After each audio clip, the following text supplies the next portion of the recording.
who is by far the most dangerous individual that a woman will ever meet in her life? Her husband. So whether it be her long-term partner or prospective long-term partner, right? Okay. A husband is the most dangerous. And then the overwhelming number one reason that might drive him to domestic violence all the way to homicide is suspected or realized infidelity. The most dangerous person a woman will ever encounter in her life is her husband or her long-term potential partner. Let that sink in for a moment. I had seen a different video that said the most dangerous place for a woman is her home if she's married or if she has a boyfriend. If she's sharing an apartment with her boyfriend, it's her house. If she's married, it's her home because of the presence of her husband. Statistically, a lot of harm and violence women face often comes from intimate partners. It's ironic because these are the people women should feel safest with. But society has normalized power imbalances in relationships where some men feel entitled to control or even harm their partners. When you think about it, the idea that a woman's husband or partner could be the most dangerous person in her life stems from how intimate relationships can breed control, entitlement, and sadly, abuse. These relationships hold a unique vulnerability because partners know each other's weaknesses, routines, and triggers. When some men see relationship as a power dynamic rather than partnership, it creates a space for harm. The danger we talk about isn't just physical, it's also emotional and psychological. Gaslighting, financial control, and even societal expectations enable these imbalance. Moving forward, men need to understand that love and partnership is about mutual respect, not control. And women should be more empowered to set boundaries and recognize red flags. Why do you think women want revenge so much in a divorce? Oh, that's totally easy. A 40-year-old woman who's got, let's say, 2 kids has almost no money value on the open market of relationships, and she's got a very slim pool of people to pull from for future dating and or marriage. A man who's 40, completely attractive, can date anybody from 20 to 70, and the giant pool is there for him to have as much fun as he wants, and she knows that she's going to be competing with that 20-year-old and other 40-year-olds and other 50-year-olds and 70-year-olds for all the 40-year-old men that she wants to date. So a completely selfish reason. 100%. 100%. Do you think women seek revenge so much in divorce? I don't think so. What do you think? Let me know your thoughts in the comment section. Like I said, I don't think so. And if any man thinks that way, it's coming from projection. Many men see divorce as a competition or power struggle, so they assume women approach it the same way as they do. There's also this angle of the societal narrative that women are vindictive, especially if they're the ones initiating the divorce. But often when it comes to divorce, women just want peace, closure, or what they are entitled to, like fair custody or financial support. For men to think women want revenge from divorce, it might also be guilt on their own part. If a man knows he's been neglectful or unfair, he might believe the woman wants revenge because he's obviously projecting his own sense of wrongdoing. Let's address the man's explanation. The thinking that women are afraid of the dating pool because they have a slim chance is rooted in societal double standards. The society has this idea that a man's worth increases with age, while that of a woman decreases with age, especially if that woman has children. When it comes to divorce, it's not that women are bitter or seeking revenge. It's the society that has conditioned people to view divorced women as less desirable. For men, the dating pool might seem bigger because younger women are often socialized to look for older established men. Meanwhile, older women are unfairly judged for being divorced or having kids. But honestly, the whole notion feels outdated because things are changing rapidly. Many women thrive after divorce. They find themselves, their confidence, and their independence. For women, divorce is mostly not about revenge. It's about reclaiming what was lost in the marriage. If any man thinks women divorce men because of revenge, it's probably just the fear of losing control for that man. After almost 25 years of marriage and having raised 2 great kids 14 months ago, I found myself completely alone. And here is what I have learned about being alone. September of 2023, both of my boys left home for university. And November of 2023, my marriage of almost 25 years ended. So I went from being a family of 4 to just me.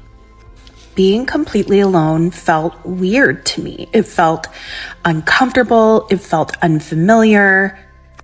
My husband had traveled a lot. He was a long-haul airline pilot, so we had spent a lot of time apart, but when he was gone, I always had my kids here. So this feeling of being completely alone was very foreign to me.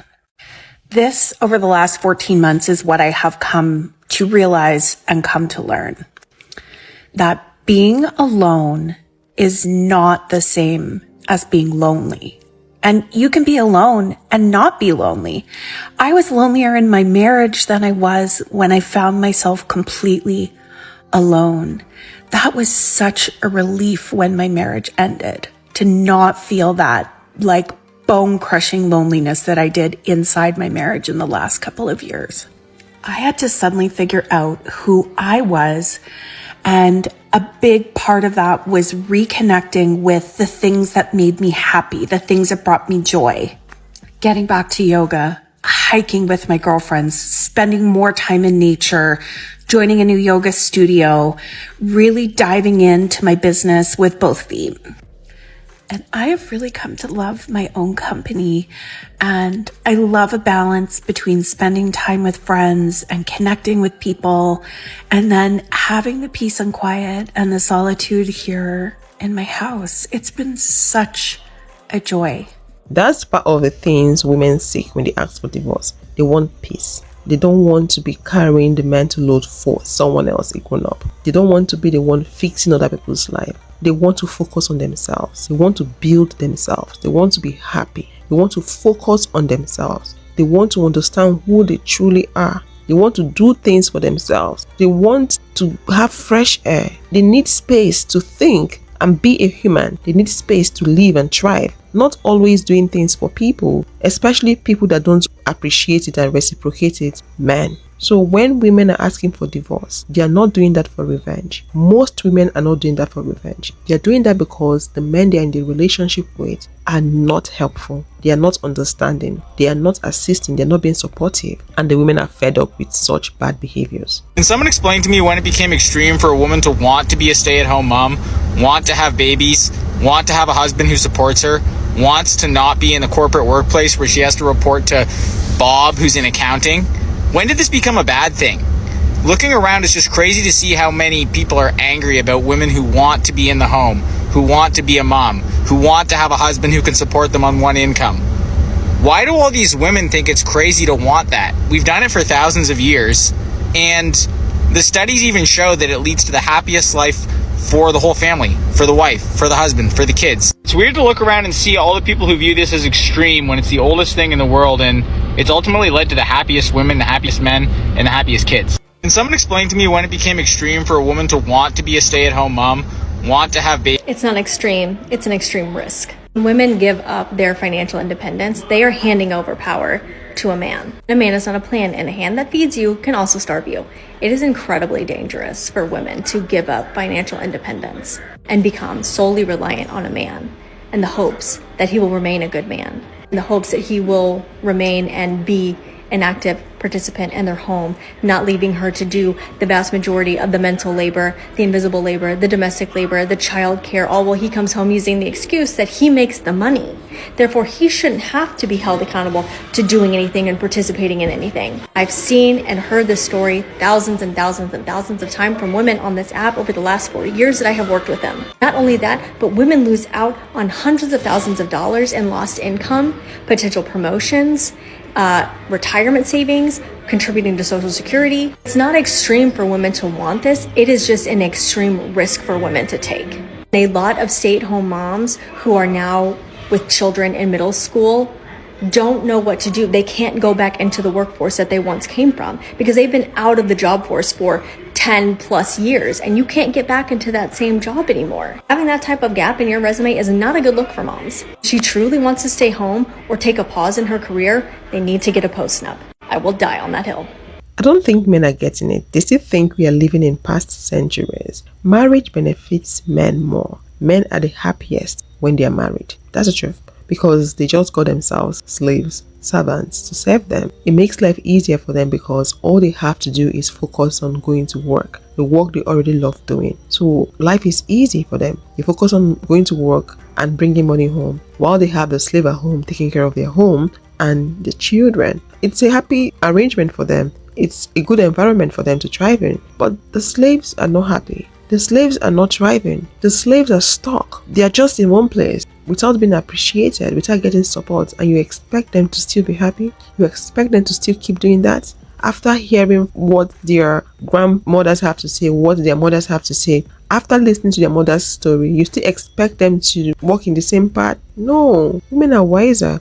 And these days, stay-at-home moms are getting wiser. You have to pay them to stay home because that's a full-time job. You need to pay that lady to stay home for you. To stay home for you to make your life easier, you need to pay her. Because if you decide to go out there and get a nanny, you're definitely going to pay the nanny. You're definitely going to pay the maid. It's not going to be a free service. So why are you finding it hard to pay the woman? She's in your house feeding you, taking care of your children because you paid her bride price or you guys got married. Now it doesn't make sense. So women don't want that kind of setting anymore. They don't want that kind of arrangement anymore. That's why a lot of women are speaking up. They are discouraging other women from being a stay-at-home mom. It's not a bad thing if you want to stay at home and take care of your kids. A lot of women love doing that. But don't depend on that man 100% to feed you. While you're staying home, look for something else to do. These days you can work from home, from anywhere. You can start a business and sell your products online. Don't just stay home and expect that man to feed you 100%.